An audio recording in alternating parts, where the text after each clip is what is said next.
TRT language pandits SA Telugu బోధనా పద్ధతులు విభాగంలో ఈరోజు మనం భాషా బోధన అభ్యసనాలు, ప్రాచ్య పాశ్చాత్య దృక్పథాలు, భాష నేర్పడం ఎలా, భాష నేర్పడంలోని వివిధ పద్ధతుల గురించి తెలుసుకుందాం.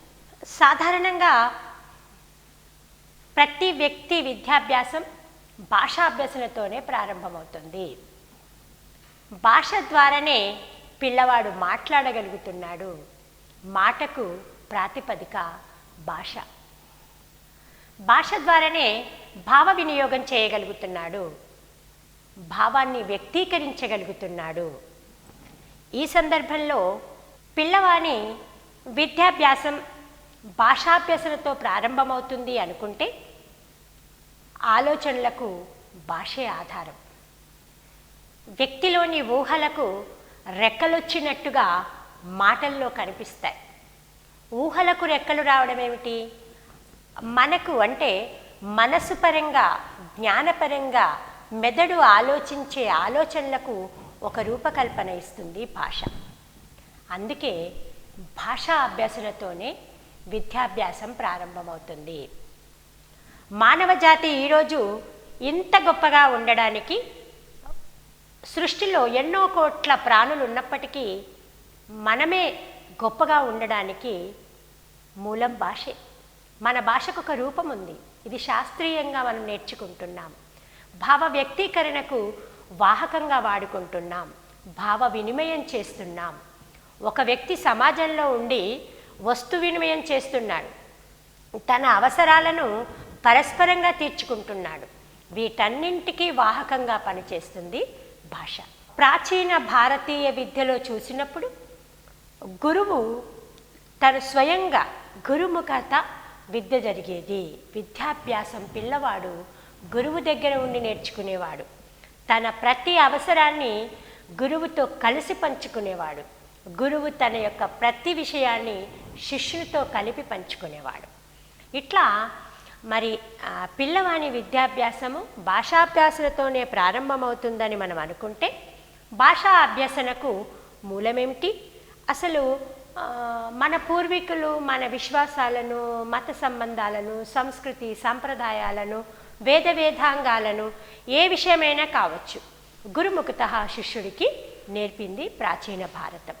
మరి ఆలోచనకు రూపమైన భాష ప్రాచీన భారతీయ విద్యలో భాషాధ్యాయనకి చాలా ప్రాముఖ్యత ఉండడం, గురుముఖత విద్య నేర్పడం, వేదాంగాలు నేర్చుకోవడం, సాహిత్య ప్రక్రియలన్నింటినీ శిష్యులు అధ్యయనం చేయడం చూసినప్పుడు మరి భాషాబోధ అభ్యసనలు, పాశ్చాత్య దృక్పథాలు ఏమిటి, అసలు ప్రాచీన భారతీయ తత్వవేత్తలు ఎవరు, వాళ్ళల్లో ఎక్కువగా విద్యాపరంగా భాషాపరంగా మాట్లాడిన వాళ్ళు, భాషకు ఒక రూపకల్పన చేసిన వాళ్ళు ఎవరో మనం చూద్దాం. ప్రాచీన భారతదేశంలో అత్యధిక గురువులు భాషావేత్తలే, అత్యధిక గురువులు తత్వవేత్తలే. ఎందుకు మనం ఈ మాట అనుకుంటున్నామంటే పాణిని, పతంజలి, కాత్యాయనుడు, భర్తృహరి వీళ్ళందరి గురించి మనం మాట్లాడుకుంటే పాణిని ఒక గొప్పవేత్త, తత్వవేత్త. పతంజలి వారికి రూపకల్పనించిన మరో గొప్ప తత్వవేత్త. కాత్యాయని రచనలు కావచ్చు, భర్తృహరి రూపాలు కావచ్చు, ప్రాచీన భారతాన్ని ఈనాటి వరకు నడిపిస్తున్న వీరు భాషావేత్తలు, తత్వవేత్తలు కూడా. అయితే ఈ గురువులు, విద్యావేత్తలు, తత్వవేత్తలు భవిష్యత్తును దర్శించిన దార్శనికులు వీళ్ళు. పిల్లవాడి చదువు చెప్పి ఊరుకున్న వాళ్ళు కాదు. ఇవాళ ఉపాధ్యాయ వృత్తి అంటున్నాం, కానీ వృత్తిగా స్వీకరిస్తున్నామా లేదా అనేది మనం ఆలోచించాలి. ఒక పనిని వృత్తిగా స్వీకరించడం వేరు, సాధారణంగా చేయడం వేరు. ఒక వైద్య వృత్తి, ఉపాధ్యాయ వృత్తి అంటున్నాం. ఒక కుమ్మరి, కమ్మరి, వడ్రంగి తను చేసే పనిని వృత్తిగా స్వీకరిస్తున్నాడు. వ్యవసాయం ఒక వృత్తి అంటే అక్కడ కలుపొచ్చినా తీస్తాడు, కలిమొచ్చినా పడతాడు. ఒక కర్రను ఎన్నో రూపాలుగా మలుస్తాడు వడ్రంగి అంటే అక్కడ సృజనాత్మకతను అతను దర్శిస్తాడు. రేపటి కోసం ఇంకొక రూపకల్పన చేస్తూ ఉంటాడు. అట్లా ప్రాచీన భారతం నాటి గురువులు కూడా దార్శనికులుగా మన ముందు నిలబడతారు. శిష్యులకు వాళ్ళు చెప్పిన విషయాలు ప్రపంచానికి వాళ్ళు ఇచ్చిన సందేశాలుగా ఆ రోజుల్లో మనం చూస్తాం. వీళ్ళు ముఖ్యంగా విద్యార్థి ఏకాగ్రత మీద వాళ్ళ బోధన నడిపించేవాళ్ళు. ఉచ్చారణ దోషం లేకుండా పలికించేవాళ్ళు. అది ఒక దీక్షగా పూనేటట్టుగా చూసేవాళ్ళు.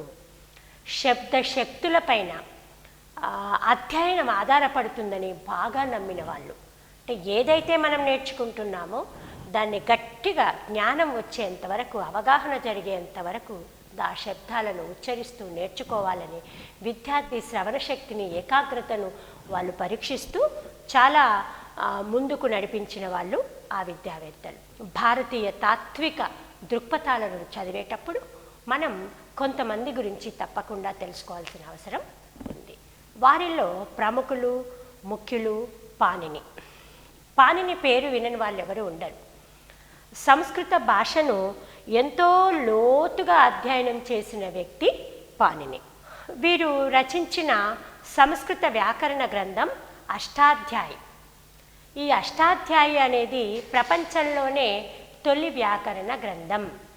పాణిని రచించిన అష్టాధ్యాయి సాంస్కృతిక గ్రంథం, వ్యాకరణ గ్రంథం, ఇది ప్రపంచంలోనే తొలి వ్యాకరణ గ్రంథంగా నిలబడింది. అష్టాధ్యాయి గురించి మనం తెలుసుకోవాలంటే ఈ గ్రంథంలో 8 అధ్యాయాలు ఉన్నాయి, 1000 శ్లోకాలు ఉన్నాయి, 4000 సూత్రాలను అతను ఆ గ్రంథంలో పొందుపరచడం జరిగింది. మరి ఇంతే కాదు, పాణిని రచించిన అష్టాధ్యాయి సంస్కృత వ్యాకరణ గ్రంథాన్ని 5 పేర్లుగా పిలవడం జరిగింది. వాటిలో మొదటిది అష్టాధ్యాయి, అష్టకం, శబ్దానుశాసనం, వృత్తిసూత్రం, ఆఫ్రికా. అయితే ఈ వీటిల్లో అష్టాధ్యాయి అనే పేరే బాగా ప్రచారంలోకి వచ్చి వారు రచించిన వ్యాకరణ గ్రంథానికి అష్టాధ్యాయి పేరుతోనే ప్రపంచంలో బాగా ప్రసిద్ధి పొందింది. పాణిని ఎక్కడ వ్యక్తి? అఖండ భారతం గురించి మనకు తెలుసు. మనం భారతీయ సిద్ధాంతాలను చూస్తే కర్మదేశం మనది, వైదికంగా బాగా నమ్మకం ఉన్న దేశం. అఖండ భారతంలో ప్రస్తుతం ఉన్న పాకిస్తాన్, చైనా లాంటి ఎన్నో దేశాలు కలిసి ఉన్నాయి. ఆ విషయం మనకు తెలుసు. పాణిని మనవాడే, అఖండ భారతంలోని వాడు. ఆనాటి అఖండ భారతం నేటి పాకిస్తాన్. ఈ పాకిస్తాన్లోని పంజాబీ ప్రాంతంలో గాంధారాకు చెందినవాడు. అయితే ఇతను మనం ఇవాళ క్రీస్తు శకం గురించి నేర్చుకుంటున్న సందర్భంలో పాణిని గురించి తెలుసుకోవాలంటే క్రీస్తుకు పూర్వం 2900 సంవత్సరం నాటివాడు. ఎంత గొప్ప వ్యక్తి అయితే ఈ రోజు వరకు కూడా అతన్ని మనం గుర్తు చేసుకుంటాం. అంటే వ్యక్తిగా బతకాలి అంటే అతను చేసిన పని మిగిలి ఉండాలి. పాణిని రచించిన వ్యాకరణ గ్రంథం ఈనాటికి కూడా ఎంతో ఆదర్శం. అష్టాధ్యాయి అని రాసిన ఈ గ్రంథము సంస్కృతంలో ఒక నిర్దిష్ట రూపాన్ని కల్పించింది. ఒక క్రమబద్ధమైన పద్ధతిని అతను పాటించాడు. అంతేకాదు, సంస్కృతంలో రాసిన ఈ గ్రంథంలో అధికారికమైన విశ్లేషణ చేయడం జరిగింది. అందుకే పాణిని రచించిన అష్టాధ్యాయి వ్యాకరణ గ్రంథాన్ని మనం అధికారికమైన విశ్లేషణ గ్రంథంగా చూస్తాం.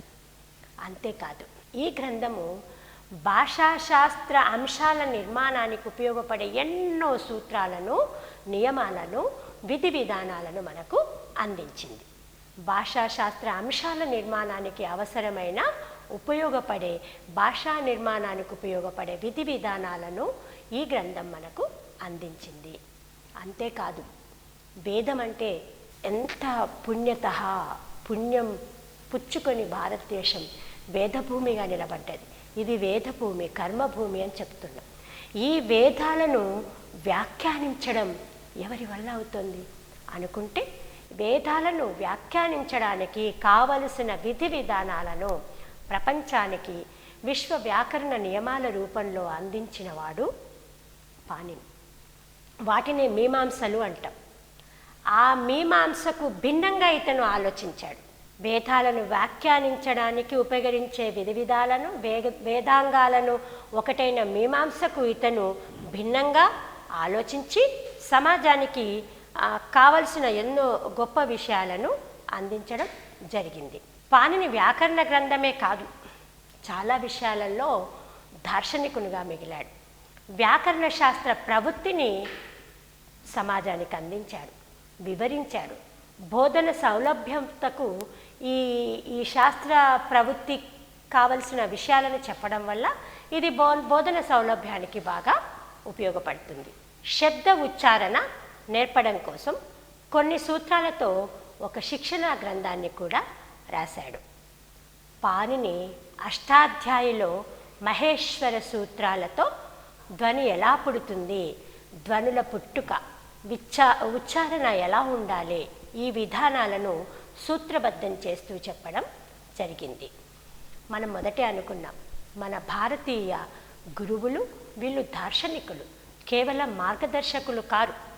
గురువు అంటే గురువే, అంటే చీకటిని తొలగించే ఒక వెలుతురు వాళ్ళు ప్రపంచానికి ఒక గొప్పతనాన్ని ముందే, క్రాంతిని ముందు ఆస్వాదించిన వాళ్ళు, దర్శించిన వాళ్ళు. పాణిని సంస్కృతము కేవలము కావ్యరూపమే కాకుండా వ్యవహార రూపంలో కూడా ఉన్న విధానాన్ని దర్శించాడు. అందుకే అతను దార్శనికుడయ్యాడు. దార్శనిక దృష్టి కలిగిన పాణిని వ్యవహారంలో ఉన్న సంస్కృత భాషను కూడా దర్శించాడు. ప్రాచీన భారతీయ గురువులలో పాణిని గురించి మనం చూసాం. పతంజలి గురించి చూద్దాం. ఇవాళ పతంజలి ప్రొడక్ట్స్ అని చాలా విషయాలను, చాలా అంశాలను, చాలా వస్తువులను తయారు చేయడము, వాళ్ళు చేస్తున్న నియమాలను మనం కొంత గమనిస్తున్నాం. అయితే పతంజలి గురించి తెలుసుకోవాలంటే పతంజలి ఒక మహాభాష్యకర్త. పతంజలి మహాభాష్యకర్త. పాణిని రాసిన అష్టాధ్యాయిని పతంజలి గారు మహాభాష్యానికి కొంత రూపము ఇచ్చాడు. మహాభాష్యం అనే పేరుతో విపులీకరించింది. అంటే ఒక వ్యక్తి రాసిన విషయాన్ని 10 మందికి అర్థమయ్యేటట్టు ఎరక చెప్పడం కూడా, తెలియచెప్పడం కూడా ఒక గొప్ప నేర్పరితనం, ఒక గొప్ప కళ. పతంజలి కేవలం తనకు తెలిసిన విషయాలనే కాకుండా పాణిని భాషాపరంగా, శాస్త్రపరంగా, వ్యాకరణపరంగా ఏ అంశాలను ప్రపంచానికి అందించాడో వాటన్నింటినీ విపులీకరించే ప్రయత్నం కూడా చేశాడు. ఇతను అష్టాధ్యాయిని పాణిని రాసిన మహాభాష్యానికి చాలా విపులీకరిస్తూ పాణిని రాసిన పలు విషయాలను ఆగకుండా 85 రోజుల పాటు అతను మాట్లాడడం జరిగింది. పాణిని రాసిన పలు అంశాలను ప్రపంచానికి ఎరుక చేస్తూ పతంజలి 85 రోజులు దానిపైన మాట్లాడడం జరిగింది. అంతేకాదు అతని మహాభాష్యానికి 85 కలుగ అనే అక్కడి ఉపన్యాసానికే పేరు వచ్చింది. ఇక పాణిని ఏం రాశాడు, ఎలా రాశాడు, దాన్ని పతంజలి ఏం చేశాడు అని చర్చించేటప్పుడు పాణిని పదాల గురించి, వాటి అర్థాల గురించి ఒక చర్చ లేవనెత్తండి. అసలు పదం అంటే ఏమిటి, అర్థం అంటే ఏమిటి? ఇది నిజమే. మరి ఒక పదం ఏంటి, ఈ వస్తువుకి ఈ పేరేంటి, ఈ పేరే ఎందుకు ఉండాలి? మనకు ఊర్ల పేర్ల మీద కొంత శాసనపరంగా, వ్యవహారపరంగా కొన్ని కథలు బయటకు వస్తూ ఉంటాయి.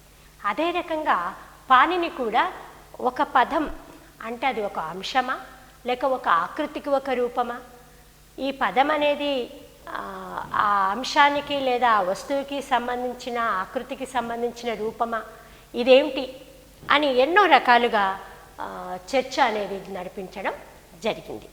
దానిపైన ఈ చర్చ జరిగేటప్పుడు ఈ చర్చ జాతివాచకమా లేకపోతే ఏంటి అనేది మనం చూడాలి.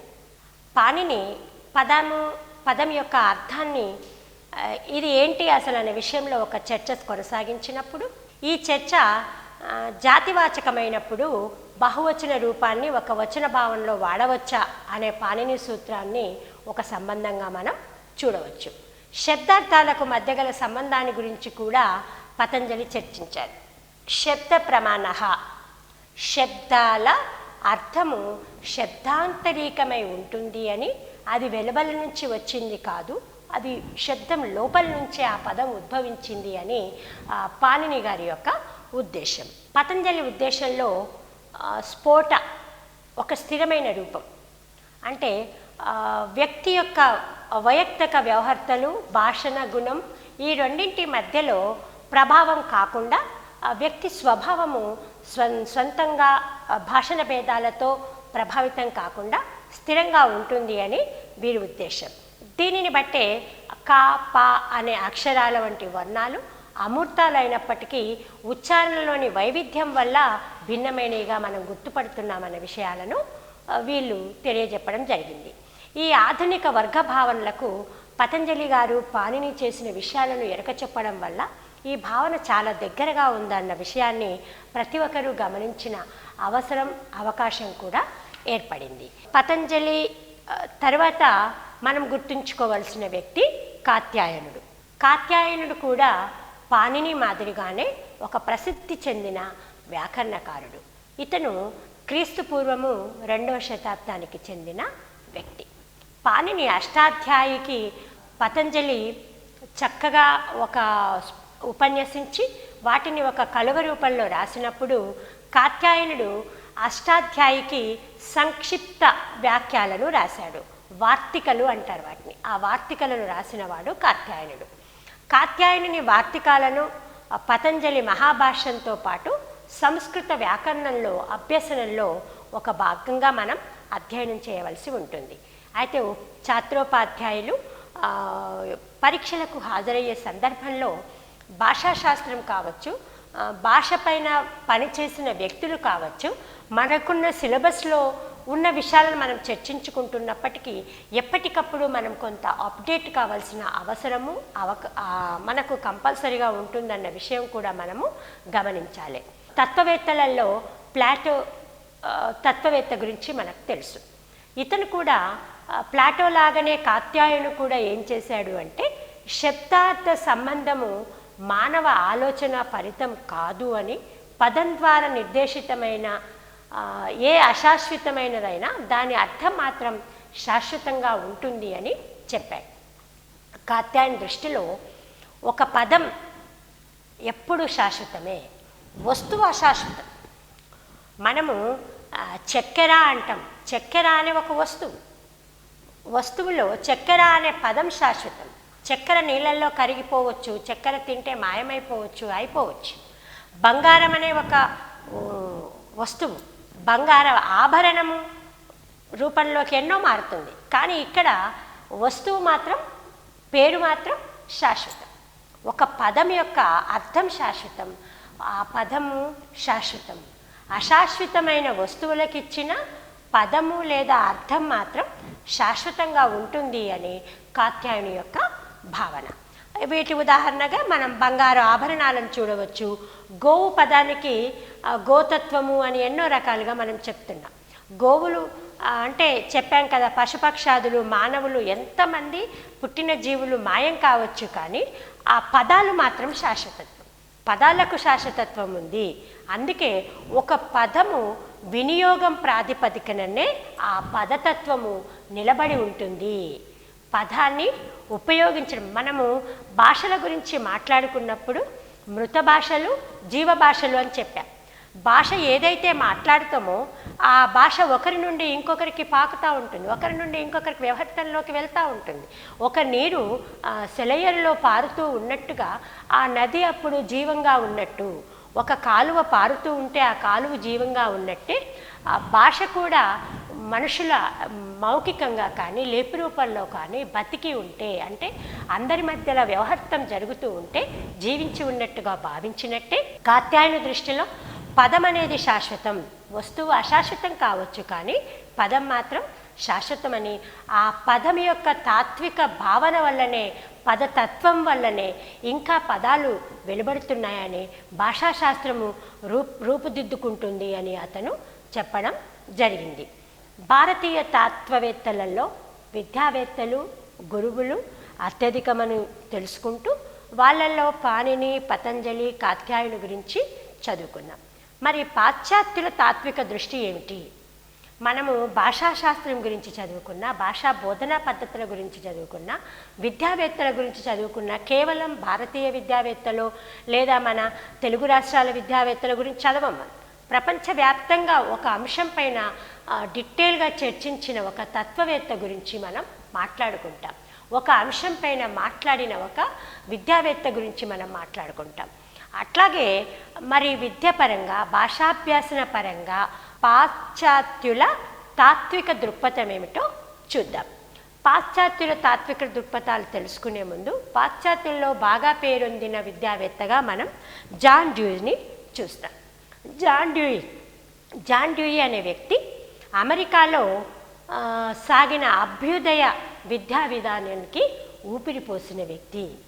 సాహిత్యంలో అభ్యుదయం ఎట్లనో, సమాజంలో అభ్యుదయం ఎట్లనో, విద్యా విధానంలో కూడా ఒక అభ్యుదయ భావన రావాలి అనేది ఒక కల్పన వచ్చినప్పుడు జాన్ డ్యూయీ అనే తత్వవేత్త అతను అందించిన తాత్విక భూమిక పైననే జ్ఞాన నిర్మాణవాదం వెలువడింది. జ్ఞాన నిర్మాణవాదం ద్వారానే సామాజిక నిర్మాణవాదము నిర్మితమయ్యింది అని మనం తెలుసుకోవచ్చు. జాన్ డ్యూయీ అమెరికాలో సాగిన అభ్యుదయ విద్యా విధానానికి ఊపిరిపోసిన వ్యక్తి. ఇతని దృష్టిలో పిల్లలు భాషాభ్యాసన నేర్వాలి అంటే, భాషాభ్యాసన పిల్లల్లో జరగాలి అంటే కృత్యాల ద్వారానే నేర్చుకుంటారని ఇతను గట్టిగా నమ్మాడు. కృత్యాధార బోధనను నమ్మిన వ్యక్తి జాన్ డ్యూయీ. ఇంకా భాష అనేది కేవలం తరగతి గదిలో పుట్టి తరగతి గదిలో మాత్రమే నేర్చే విషయం కాదు. ఇది అందరం ఒప్పుకోవాల్సిన విషయం. ఎందుకంటే సమాజంలో బతుకుతున్న ప్రతి మనిషి భావ వ్యక్తీకరణ కోసం భాష కావాలి, భావ వినిమయం కోసం భాష కావాలి. అందుకే భాష నేర్పడానికి, భాష నేర్చుకోవడానికి ఎన్నో ప్రయోజనాలు ఉన్నాయి. ఏ పద్ధతి బాగుంటుంది అని ఎప్పటికప్పుడు చర్చలు జరుగుతూ, ఎన్నో కమిటీలు దానిపైన పనిచేస్తూ, ఎంతోమంది విద్యావేత్తల అభిప్రాయాలను మనం పాటిస్తూ అక్కడక్కడ వాటిని మన తరగతి గదికి అన్వయిస్తూ ముందుకు సాగుతూ ఉన్నాం. ఇది అందరము ఒప్పుకోవాల్సిన విషయమే. అయితే జాన్ డ్యూయీ భాషను ఒక సామాజిక అంశంగా గుర్తించాడు. సామాజిక అంశం అన్నప్పుడు మరి ఎలా నేర్వాలి? సామాజిక భాషాభ్యసన, సామాజిక అనుభవం ద్వారానే పిల్లవాడు భాషను అభ్యసిస్తున్నాడు. ఈ భాష ద్వారా సమాజపు ఆదర్శాలు బయటకు వస్తాయి. సమాజంలో ఉండే విలువలను గుర్తిస్తాడు. ప్రజలు నమ్మే విశ్వాసాలను తను కూడా నమ్మడమో లేదా వ్యతిరేకించడమో, వ్యక్తీకరించడమో, వక్రీకరించడమో చేస్తాడు. అంటే భాష సమాజం యొక్క విశ్వాసాలను, నమ్మకాలను, విలువలను, విధి విధానాలను, ఆదర్శాలను అన్నింటినీ కూర్చుకొని ఉంటుంది. ఈ భాషలో నిక్షిప్తమై ఉన్న సామాజిక సాంస్కృతిక విలువలను జీవన విధానం ద్వారా పిల్లలకు ఎరుక చెప్పేదే భాష. పాఠశాలలో కేవలం పాఠశాల 4 గదుల్లో భాష నేర్పడం కాదు, సామాజిక పరమైన సాంస్కృతిక విలువలను, ఆదర్శాలను, సమాజంలో ఉండే విశ్వాసాలను ఎరక చెప్పడమే పాఠశాల యొక్క బాధ్యతగా జాన్ డ్యూయీ స్పష్టం చేశారు. పాశ్చాత్య దృక్పథాలు చెప్పిన మరి ఒక వ్యక్తి జాన్ పియాజ్. జాన్ పియాజ్ ఇతను సంజ్ఞానాత్మక వ్యక్తి. ఒక విషయము నేర్చుకున్నాడు అంటే ఆ విషయానికి సందర్భించి కొన్ని సంజ్ఞను పిల్లవాడు సేకరించగలుగుతాడు. ఇతను సంజ్ఞానాత్మక వ్యక్తి. పిల్లల విధానంలో, పిల్లల వికాసంలో భాషా వికాసానికి ఒక ప్రత్యేకత ఉంది. ఇది ప్రత్యేక అంశంగా ఇతను గుర్తించాడు. పియాజ్ అనే వ్యక్తి పిల్లల వికాసంలో భాషా వికాసం ఒక ప్రత్యేక అంశంగా గుర్తించాడు. మరి అభ్యసనలో కొంత డెప్త్కి వెళ్ళిన వ్యక్తి, కొంత లోతుగా ఆలోచించిన వ్యక్తి జాన్ పియాజ్. అభ్యసన అనే అనుకూల్యత అడాప్షన్తో ప్రారంభమవుతుందని, అభ్యసన అనేది అనుకూల్యతో ప్రారంభమై సంశ్లేషణగా సాగి అనుగుణ్యత ఫలితంగా అనుకూల్యతగా ఏర్పడుతుంది. అంటే ఏదైతే అడాప్ట్ చేసుకుంటాడో, ఏదైతే అసిమిలేట్ చేసుకుంటాడో దాని ద్వారా ఫలితాన్ని, అనుకూల్యతను పొందుతాడు. ఈ సంశ్లేషణ అంటే ఏమిటి అసలు? సంశ్లేషణ అనే పదాన్ని మనం అసిమిలేషన్ అంటుంటాం. సంశ్లేషణ అంటే కొత్త పరిస్థితుల్లో సర్దుబాటు పొందడం. నిజంగా చదువుకోలేదా? చదువుకున్న పిల్లోడు ఏడిపోయినా బతుకుతాడు. ఏంటి ఏడిపోయినా బతకడం? మామూలు పిల్లవాడు బతకలేడా? బతుకుతాడు. కానీ భాషతో పాటు విద్యా లక్ష్యాలను చూసినప్పుడు వ్యక్తి తను పొందిన జ్ఞానాన్ని అవసరానికి వినియోగించుకోగలగాలి, తన ఆత్మవిశ్వాసాన్ని పెంపొందించుకోవాలి. కొత్త పరిస్థితులు ఎదురైనప్పుడు తన జ్ఞానాన్ని అవగాహనతో వినియోగించాలి. ఇది మనం భాషా లక్ష్యాలే కావచ్చు, విద్యా లక్ష్యాలలో కూడా చెప్పుకుంటాం. ఇక్కడ సంశ్లేషణ అనే పదాన్ని యొక్క అర్థం కూడా అదే. కొత్త పరిస్థితులకు సర్దుబాటు చేసుకుంటూ తన ఆలోచన విధానాన్ని మార్చుకోవడం కోసం సంశ్లేషణ వినియోగించుకుంటాడు. కొత్త పరిస్థితులలో ఏది తనకు అనుకూలము, ఏది అనుకూల్యత కాదు, ఏ రకంగా ఈ విషయాలకు తను స్పందించాలో తెలియజేసుకుంటాడని జాన్ పియాజ్ అభిప్రాయపడ్డాడు. పాశ్చాత్య భాషావేత్తల దృక్పథాలు చదవడంలో మనం జాన్ డ్యూయి, పియాజ్ గురించి చదివాం. ఇక ఈ విద్యా విధానాల్ని నూతనత్వంతో స్వతసిద్ధంగా అనే ఒక భావనతో ముందుకొచ్చిన మరో వ్యక్తి చామ్స్కీ.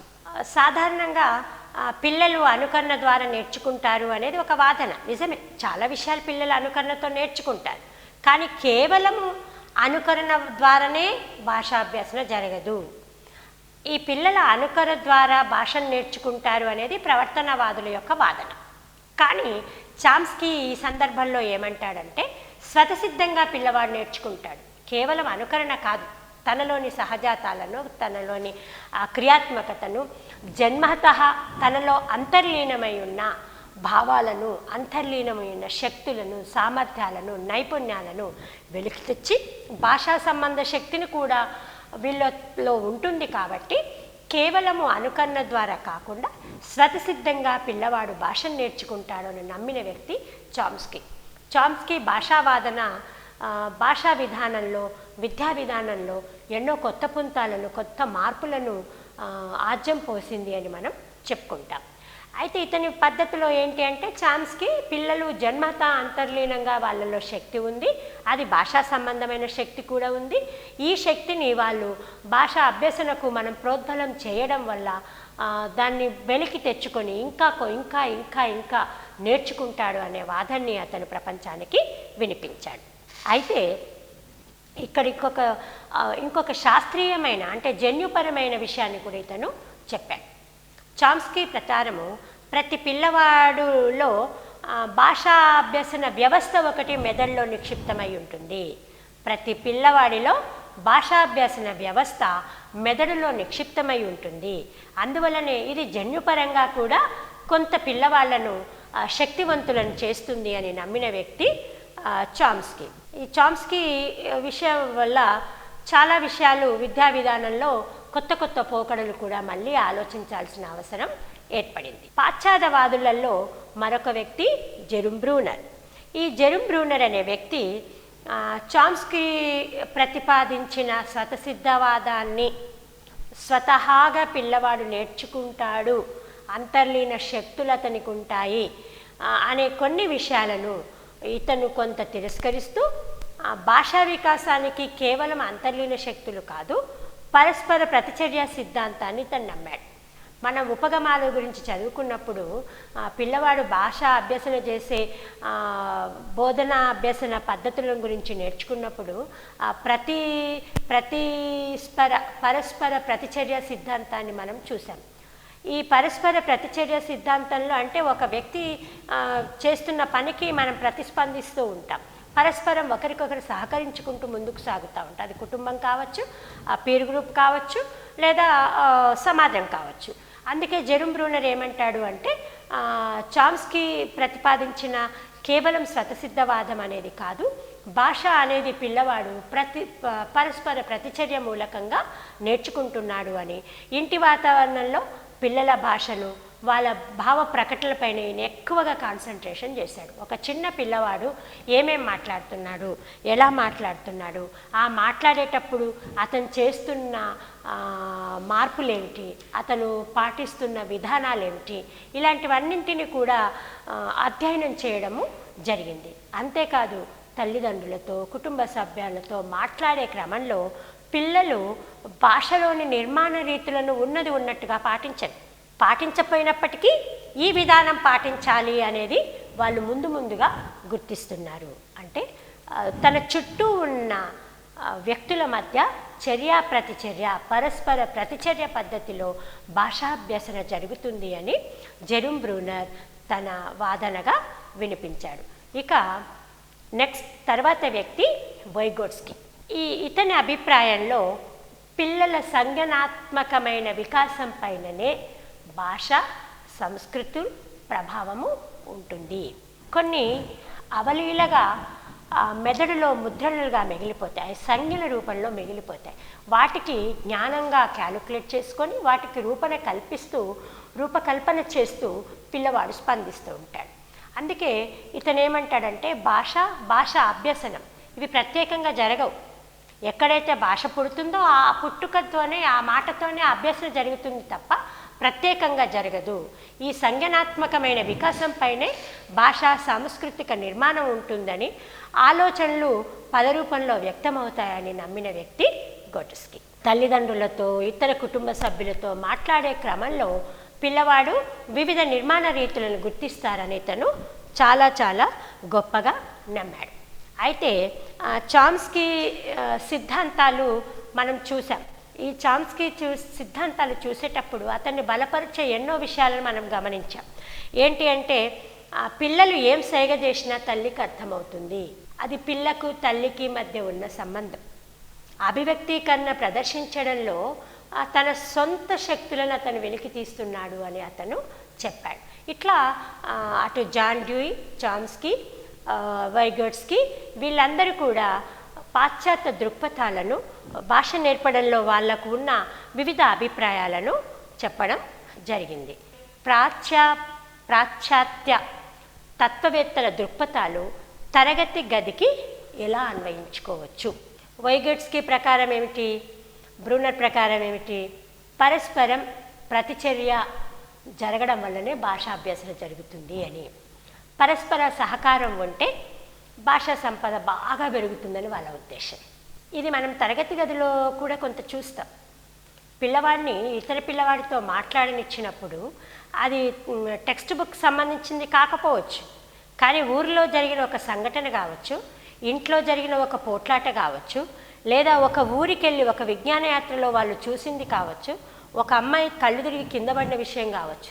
ఇది టెక్స్ట్ బుక్ పరమైన విషయం కాదు, కానీ ఒక పిల్లవాడు ఇంకొక పిల్లవాడితో చర్చిస్తాడు, తన కళ్ళతో చూస్తాడు, తన అనుభవాలను క్రోడీకరిస్తాడు. అరే ఇట్లా అయిందంటే కాదు ఇట్లా అయింది అని వాళ్ళు మాట్లాడుకుంటూ దాని మీద ఎంతసేపు అయినా మాట్లాడగలుగుతారు. అంటే ఏమిటి, ఇక్కడ పరస్పర ప్రతిచర్య అని జరగడం వల్ల భాషా సంపద బాగా పెరుగుతుంది. ఇంతేకాదు పిల్లలు పరస్పర వైయక్తిక అభివ్యక్తిలో పాల్పంచుకుంటూ ఉంటారు. మనం ప్రాజెక్టు వర్క్లు ఈ మధ్యకాలంలో ఇస్తున్నాం, అవి మనని ఎన్ని రకాలుగా ఇబ్బందులు పెడుతున్నాయో మనకు తెలుసు. ఎందుకంటే పరిమిత వనరులు, అపరిమిత పనులు అన్నట్టుగా ఉంది. మనకు పరిమిత ధ్వనులతో అపరిమిత శబ్దాలను సృష్టించుకుంటున్నాం, కానీ ఆ ప్రాజెక్టు పద్ధతులకు వచ్చే వరకు పరిమిత వనరులు, అపరిమిత పనులు అన్నట్టుగా ఉంది. ఒక రకంగా ఇది చాలా పిల్లల్లో మంచి మోటివేషన్ యాక్టివిటీ. ఎందుకంటే పరస్పర ప్రతిచర్యలు చేసుకోవడానికి, పరస్పర సహకారం చేసుకోవడానికి ఇది పెద్ద వేదిక. ఇక్కడ ఒక వ్యక్తి తన వైయక్తికంగా ఆ ప్రాజెక్ట్ పూర్తి చేయడంలో తన ప్రతిభను చూపిస్తే 10 మంది దాన్ని అనుసరిస్తూ ఉంటారు. ఈ రకంగా తరగతి గదికి అన్వయించేటప్పుడు వాళ్ళ దృక్పథాలు కొంతవరకు యాక్టివిటీ బేస్డ్ ఎడ్యుకేషన్కి రూపకల్పన ఇచ్చారు. మరి ఉపాధ్యాయ పర్యవేక్షణలో జట్టు కృత్యాలు, చర్చలు, ప్రాజెక్టులు జరిపినప్పుడు ఇక్కడ పరస్పర ప్రతిచర్యలకు అవకాశం ఉంది. పరస్పర ప్రతిచర్యలకు అవకాశమే కాదు, ఇక్కడ చాలా గొప్పగా సహజ వాతావరణంలో భాష నేర్చుకునే అవకాశం కూడా పిల్లవాడికి కలుగుతుంది. ఈ వైగోట్స్కీ, చామ్స్కీ, బ్రూనర్ ఈ తదితర విద్యావేత్తల అభిప్రాయానికి అనుకూలంగా మనం చేయాల్సిన విషయాలు చాలా ఉన్నాయి. పిల్లవాడికి ఇతర పుస్తకాలను చదివే అవకాశం ఇవ్వాలి, ఎంతో సమాచారం చదివే అవకాశం ఇవ్వాలి, వాటిని సేకరించే అవకాశం ఇవ్వాలి, సరి అయిన వనరులను కల్పించాలి. అంతేకాదు బహుకోణంలో ఉన్న ఆలోచనలను, కొత్త భావాల వ్యక్తీకరణను మనం స్వాగతించాలి. అప్పుడే భాషాభ్యాసనకు అవకాశం కల్పించబడుతుంది. ఈ నూతన విధానాలు మనకు మంచి ఫలితాలను ఇచ్చే అవకాశం కూడా ఉంది. ప్రాచీన భారతీయ విద్యా విధానంలో ఏం జరిగింది, ఇప్పుడు పాశ్చాత్య దేశాల దృక్పథాలలో ఏముంది, కొంత ఈ రెండింటి మధ్యలో వైవిధ్యం ఏమిటి అనేది కొంత మనం చూద్దాం. అయితే భాషా అభ్యసనలో కేవలం వినడమే కాదు, పఠించడం రావాలి. రసవత్తరంగా ఒక పద్యాన్ని చదవడం రావాలి. ఆ పద్యాన్ని కంఠస్థం చేయడం వల్ల జ్ఞాన ఉదయం జరుగుతుంది అని మన పెద్దవాళ్ళు నమ్మారు. ప్రాచీన భారతీయ విద్యా విధానంలో గురు శిష్యుల సంబంధం బలమైనది. గురువు పిల్లవాడి కోసం ఏం చేయడానికైనా సిద్ధం. శిష్యువు గురువుకు ఎలాంటి దక్షిణ ఇవ్వడానికైనా సంసిద్ధం. ఈ విడదీయలేని బంధం గురు శిష్యులలో ఉండేది. వ్యక్తిగత శ్రద్ధ పిల్లవాడిపైన అత్యధికంగా ఉండేది. శిష్యుల అభిరుచులేంటో గురువుకు తెలిసేది. వాళ్ళ శక్తి సామర్థ్యాలను బట్టి అతనికి బోధన చేయడం జరిగేది. ఇక వేద పాఠాలను పదే పదే వల్లెవేయడము, పునశ్చరణ చేయడము, కంఠస్థం చేయడం వల్ల వాళ్ళ కంఠ భావన అనేది, స్పష్టంగా పలకడం అనేది, జ్ఞాపక శక్తి అనేది చాలా గొప్పగా ఉండేది. శ్రవణము, మననము, ధ్యానం, ధ్యాస పెట్టాలి, ఏకాగ్రతగా వినాలి. వింటూ గురువును ప్రశ్నించే అవకాశం కూడా వాళ్ళు ఇచ్చేవాళ్ళు. బాగా వినాలి, విన్నది నేర్వాలి, ధ్యాస చేయాలి, ధ్యానం చేయాలి, నేర్చాలి. ప్రశ్నోత్తరాలు, మనం ఇవాళ ప్రశ్నోత్తరాలు అంటున్నాం. ప్రశ్నించడం, జవాబు చెప్పడం, సందేహ నివృత్తి చేయడం అనేది జరిగేది. చర్చలు జరిగేది. వాళ్ళు అనుభవంలో ఎన్నో విషయాలను నేర్చుకునేవాళ్ళు. ఈ విధంగా ప్రాచీన భారతీయ విద్యా విధానంలో పిల్లవాడికి గురువు నేర్పాలనుకున్న విషయాన్ని నేర్పాడు. ఏది మంచి ఏది చెడు అని మనం పూర్తి స్థాయిలో నిర్ణయించలేకపోయినప్పటికీ కొంతవరకు కొన్ని పద్ధతులు మంచిది. క్రియాశీలాత్మకంగా, సృజనాత్మకంగా పిల్లవాడు ఉండడం ఎంత అవసరమో ఒక కవివర్యులు రాసిన ఒక పద్యాన్ని నేర్చుకొని చెప్పగలగడం అంతే అవసరం. అందుకే ఈ విధంగా భాష నేర్పడంలో, భాషాభ్యాసంలో ప్రారంభ నుంచి కూడా మన భారతీయ విద్యా విధానము పాశ్చాత్య దృక్పథాల గురించి మనం తెలుసుకున్నాం. అయితే మరి ఏంటి ప్రారంభ దశలో భాష నేర్పడం ఎలా, అసలు ఏం జరిగింది, గతంలో ఏం జరిగింది, ఇప్పుడు ఏం జరుగుతుంది, ఇక ముందు ఏం జరగాలి అనే విషయాల గురించి కూడా మనం నేర్చుకోవాల్సిన అవసరం ఉంది, తెలుసుకోవాల్సిన అవసరం కూడా ఉంది. ప్రారంభ దశలో మనము వ్యూహం గురించి చెప్పేటప్పుడు చెప్పుకున్నాం. పిల్లవాడికి ఒక అక్షరాన్ని అక్షరంగా గుర్తించేటట్టుగా చేయడం ఒక ఛాలెంజ్. దానికోసం చేసిన కృత్యమే ఒక వ్యూహం అనుకున్నాం. మరి ప్రారంభ దశలో భాషను ఎట్లా నేర్పాలి? ఎన్ని దృక్పథాలు ఎన్నైనా ఉండవచ్చు. తరగతి గదికి అన్వయించడం మాత్రం ఉపాధ్యాయుని కళ, ఉపాధ్యాయుని నేర్పరి.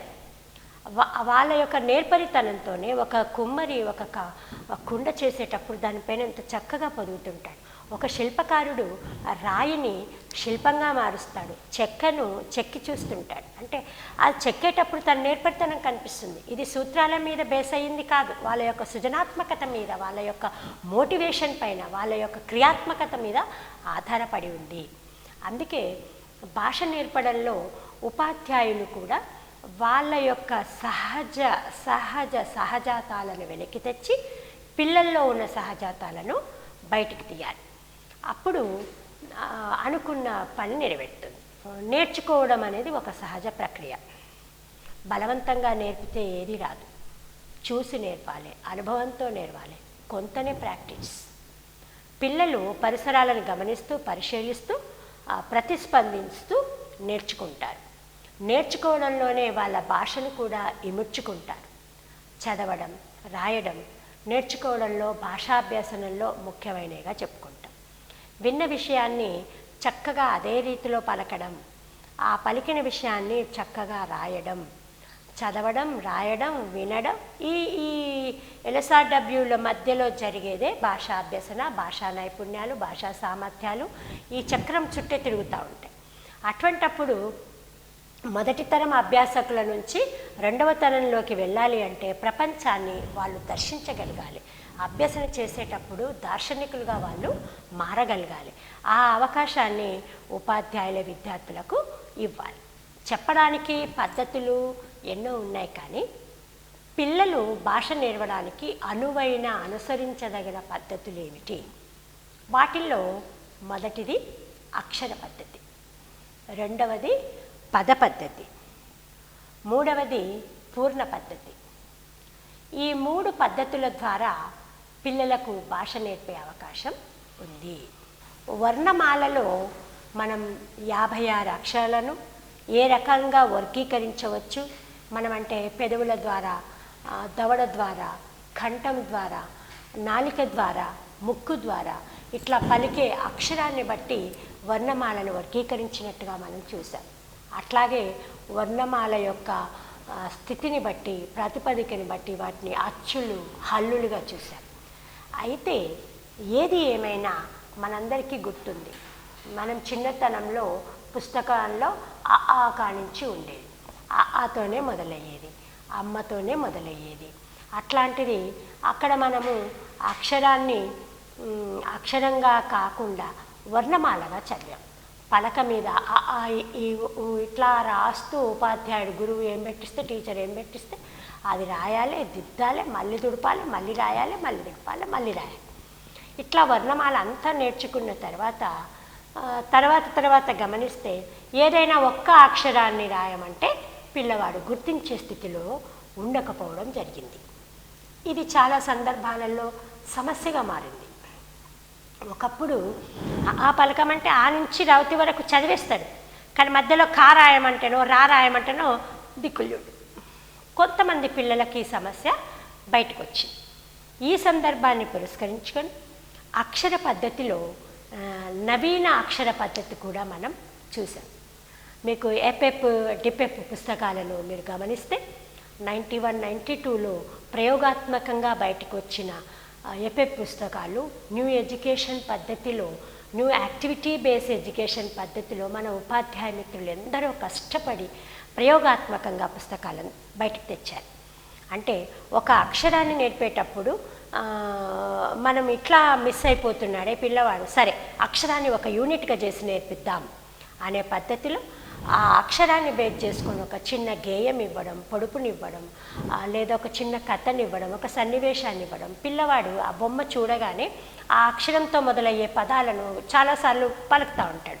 ఓహో, ఈ పదంలో, ఈ పలికిన తన పదంలో మొదటి అక్షరం గురించి మనం చెప్పుకుంటున్నాం. అట్లాగే ఇంకో కొంత ముందుకు వెళ్ళిన దగ్గర ఈజీ టు హార్ట్, లా అని ఆతో మొదలవ్వాలంటే మొత్తం కావాలి. అర్ధచంద్రాకారంలో ఉన్న అక్షరాన్ని లాతో మొదలెట్టి ఆ తర్వాత తా నేర్పి ఆ తర్వాత ఆ కూడా నేర్పి, అంటే ఒక సమాన దృష్టితో ఉన్న అక్షరాలన్నింటినీ ఒకసారి నేర్పడం, కష్టసాధ్యంగా ఉన్న అక్షరాలన్నింటినీ ఒకసారి నేర్పడం. ఇట్లా కొన్ని చాలా తక్కువగా ఉపయోగించే అక్షరాలను పక్కన పెట్టి సందర్భానుసారంగా ముందు కాలంలో నేర్పడం.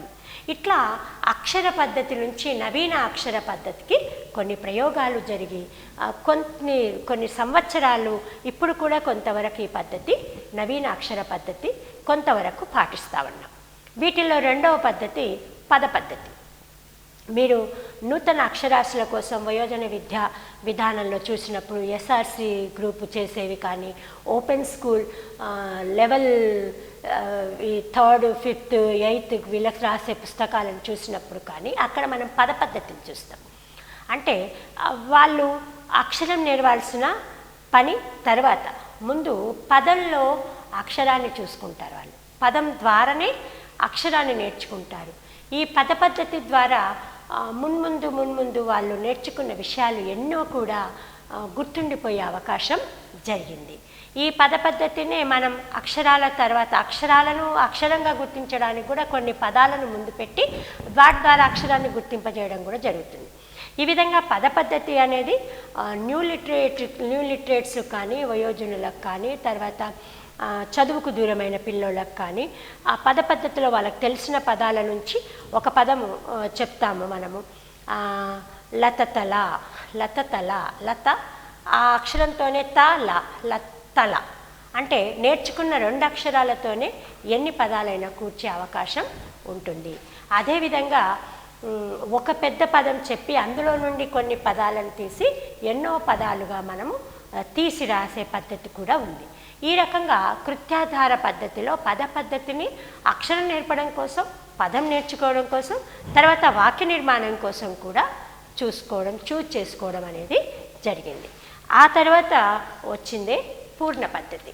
ఏదైనా ఒక విషయాన్ని సమగ్రంగా నేర్చుకుంటే బాగుంటుంది అన్న ఒక ఆలోచన వచ్చినప్పుడు పూర్ణ పద్ధతి దానికి ఎంతో సహకరించింది. పూర్ణ పద్ధతి చెప్పేటప్పుడు దానికి ముందున్న అక్షర పద్ధతి ప్రారంభ దశలో భాష నేర్పడానికి వినియోగించాము. లిపి ఉన్న భాషలన్నింటిలో ప్రపంచవ్యాప్తంగా ఎక్కువగా ఈ అక్షర పద్ధతే వాడిందని మనం గమనించవచ్చు. వరుస క్రమంలో అక్షరాలను నేర్పడం, గుణింతాలను నేర్పడం, ఒత్తులు నేర్పడం, ఆ తర్వాత పదాలు, వాక్యాలు నేర్పడం జరిగింది. ఈ పద్ధతికి కొంత ఎక్స్టెండ్ చేసుకుంటూ పద పద్ధతిలో పదాల ద్వారా అక్షరాలను నేర్పి దానికి సంబంధించిన పదాలను సేకరిస్తూ వాక్య నిర్మాణాలు వాటన్నింటిని కూడా మనం చేయడం జరిగింది. ఆ తర్వాత మనకు పూర్ణ పద్ధతి వచ్చింది. అయితే ఈ అక్షర పద్ధతి ఏం మేలు చేసింది, ఏం అక్కడ మిస్ అయ్యింది అనే విషయాన్ని మనం ముందే చర్చించుకున్నాం. సాంప్రదాయ అక్షర పద్ధతి ఇప్పటికి కూడా చాలా సందర్భాలలో ఉంది. దానివల్లనే దీనికి రూపం లేదన్న వాళ్ళు బాగున్నారు, చాలామంది ఉన్నారు. ఆ పద్ధతి వల్లనే బాగా నేర్చుకుంటున్నారు అనే వాళ్ళు కూడా ఉన్నారు. ఏది ఏమైనా పిల్లవాడు అక్కడ జ్ఞప్తికి చేసుకుంటూ నేర్చుకుంటూ ముందుకు నడిచే అవకాశాన్ని ఇవాళ మనం కొత్త పుస్తకాలలో చూస్తున్నాం.